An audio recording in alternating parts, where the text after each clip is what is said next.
I look over to see if the girl's looking at me, and I sort of wait for her to make the first move because I'm just not very. I don't like to push things like that. Are you shy? I'm not shy. I just. Okay, maybe I am shy. I was always embarrassed to go up to girls because they were like they looked like trees to me, you know, and at dances and stuff, I'd be too scared to ask them. And this one girl in grade 8 asked me to dance, and she was like the tallest in the class, and I'm dancing with her, my head's in her bosom, you know, like this, and all the guys were like, yo, man, you're lucky, I wish I was your height. Feelings of sexual awakening can be powerful, exciting, and confusing for anyone. But imagine going through all that and realizing that your feelings are for the same sex. I think the biggest change for me going through puberty was just that all the guys started liking girls, and I started liking guys. Within my neighborhood, it was all right because people know you, they're used to you. A lot of them don't want to even admit that you might be gay, and if they do, it doesn't bother them too much because they've grown up with you, you know. They're not going to tease you any more once they find out than they did before. When you step outside of that, though, then you're dealing with all the fear and the homophobia that you have everywhere else. Hey, what do you think about homosexuality? I think homosexuality is wrong, and if you want to be a homo, go somewhere else. I think homosexuality is disgusting and morally wrong. I think they should be put on an island, drop the bomb on them, tell you straight, man. There's an episode of Degrassi, actually, where my character experiences some problems with being homophobic. Him and his friends, they joke about it in the hall, and they imitate and stuff. Do you ever have any experiences where the kids in the school have, you know, said things in front of you? Oh, yeah, high school was hard. There are a lot of gay jokes, fag jokes. You're always being shoved. You're always being talked about in a negative sense. It's never positive. There was this one phys ed teacher who said that, you know, love had nothing to do with homosexuality, and that it was all based on lust. It was all based on sex, and that being the only gay kid in class, like sitting at the back of the class, it makes you feel very isolated and very sort of compounds what society tells you, that it's wrong, that it's a sin.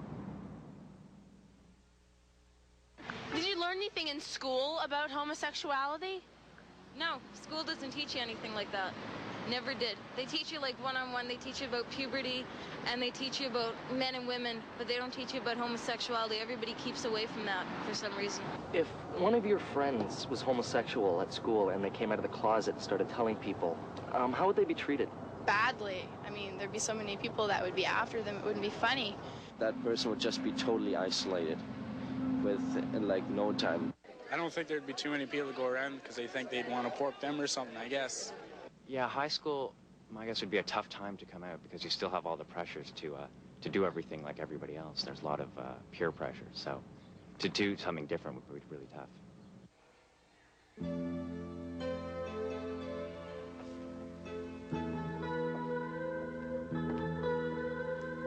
That essay you wrote on Native peoples was just excellent. Thanks. You're the best student I ever had. Caitlin's gay, you know. She's a lesbian.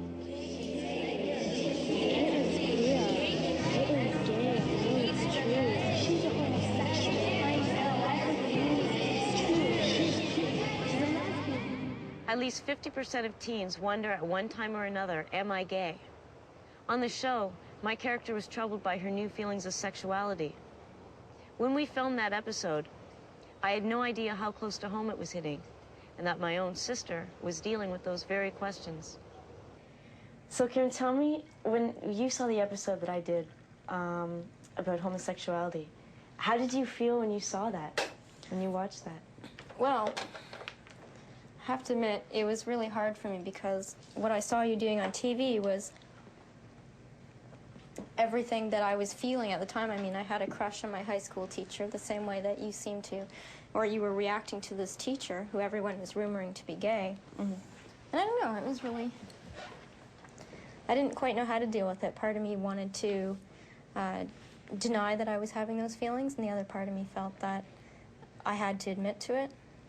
So I didn't really say anything to anyone after I watched that. I sort of went up to my room and read a book. So you hadn't, this was before you actually came out as being gay? Yeah. No, I hadn't come out to myself or admitted it to myself or anyone yet. And it was, I guess it was 2 years after that that I finally called you and said, guess what?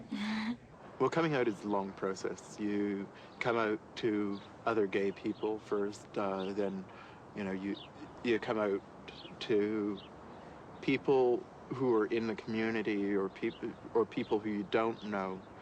Then you come out to your parents, sort of things. And so you're always coming out again and again. Every time I change jobs, I'm coming out. Did you feel pressure to come out before? No, I felt pressure to deny it for a long time. No one made me feel that it was okay to be gay, especially in high school. It's not something that was talked about, and of course high school kids go around saying things like, oh, that's so gay all the time, and you know, it's used as a pathetic term, so Yeah. You really feel at odds with it. So, I mean, I went as far as in grade 13, I slept with this guy just to prove to myself I couldn't be gay. But it was much easier to come out after I was in high school, so I really sympathize with, you know, what people go through when they're in high school, and there's no one to turn to at all. Why are people afraid of homosexuals? Probably because they're ignorant about homosexuality and don't know a lot about it. A lot of people just can't understand, you know. People are so set in their ways, and they figure, if I'm a girl and I like a guy, then how come everyone can't just be like me? A lot of them are really insecure and stuff, and they figure, oh God, you know, maybe he's gonna think I'm gay or whatever. He's gonna make a pass at me, blah, blah, blah. I can't have that. Oh my God, what would I do if he touched my bum? Ah! People are afraid of homosexuals. They think if they go near them, they're going to become homo themselves. You know, the group I'm in charge of, GLABA, the Gay, Lesbian, and Bisexual Alliance. At your school? Yeah, we'd been advertising that meeting, and someone put all these things up all over the school saying things like, bring bats, clubs, or any other weapons capable of severe mutilation to our meeting. These warped, perverted, immoral faggots must be stopped from contaminating society any further. Hooray for AIDS. And all sorts of, like... Hooray for AIDS. Hooray for AIDS. That's the one that really Let got the me. extermination begin. Yeah. That is just so... That's scary just because it's so strong. Yeah, it was scary because the thing is at Glendon... And so violent. As you know, it's such a small campus. Mm-hmm. For any of us that are out on that campus, anyone... Whoever did this probably knows who we are. And it'd be so easy for them to just come get us anytime they want to, if they really wanted to. That was their intent. I think that really scared us, and I think it shocked me because I understand people who don't understand people being gay and lesbian. What I have a problem with is the intense anger, the hatred. I don't understand that. Yes. We're people. On June 21st, 1985, a group of teenage boys decided to go queer bashing. They met a school librarian named Kenneth Zeller in a park and proceeded to kick, punch, and beat him to death. In fact, I had some classes with 3 of the guys who were responsible for the murder of Ken Zeller. And it was just such an awful feeling to know that I was, you know, sitting in the same class with people who had that capability and such hatred towards people of different sexualities. One of my friends, who I volunteer work for, feels often very upset that I advertise it too much because she's worried something is going to happen to me. And I mean, I worry about that, but I feel like I have to help anyone else who's gone through this. And I also feel like I'd rather live, if it came right down to that, a short, happy life being out and being who I am than I would a long, invisible life.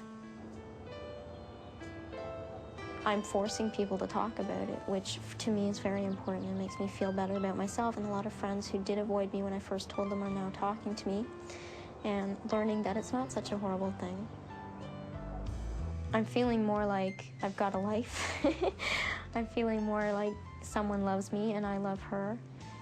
And I don't feel guilty about loving a woman anymore, and I don't feel that it's a horrible thing. My whole life sort of revolves around this person right now, and everything is finally going well, or the way I want it to go. Have you ever been in love?